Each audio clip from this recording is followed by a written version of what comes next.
C'est le yaourt et en plus il est très riche en calcium et ça c'est indispensable pour la santé de nos os et de Le yaourt contient encore des probiotiques, ces bonnes bactéries qui favorisent la digestion et renforcent le système immunitaire. Tu as pas mal de choix, comme le skyr ou le yaourt grec, à toi de voir ce qu'il te plaît. Alors, l'inconvénient de ce type de produit, c'est que malheureusement, il y a beaucoup de personnes qui ont de la peine à les digérer. Et si c'est ton cas, c'est pas grave, il y a d'autres options.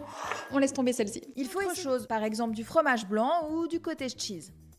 Après les graines de chia et le yaourt, ça ne va pas te surprendre si je te parle des flocons d'avoine. Et oui, quoi d'autre pour apporter un petit peu de consistance à ton bol du matin? Et en plus, les flocons d'avoine, j'en ai déjà énormément parlé sur cette chaîne. Pour une très bonne raison, c'est une excellente source de fibres solubles qui contribue à la régulation du taux de cholestérol et du taux de sucre. Ce qu'on sait moins, c'est que les flocons d'avoine sont aussi une bonne source de protéines végétales et tous ces effets ensemble te donnent un gros effet sur la satiété. C'est pour ça qu'après une portion de flocons d'avoine, tu es bien calé pour toute la matinée et que tu n'as pas envie d'acheter ce genre de gâteau. Alors là, on parle des macros, mais les flocons d'avoine sont aussi très riches en micronutriments avec plein de vitamines et des minéraux essentiels comme le fer et le magnésium. Bon, terminons en beauté notre bol de petit déjeuner avec des fruits. Pour les vitamines, bien sûr, mais les fruits sont aussi des bonnes sources de minéraux et d'antioxydants. On n'en a pas encore parlé des antioxydants qui renforcent notre système immunitaire et qui ralentissent les effets du vieillissement, et c'est vraiment la clé d'une bonne alimentation.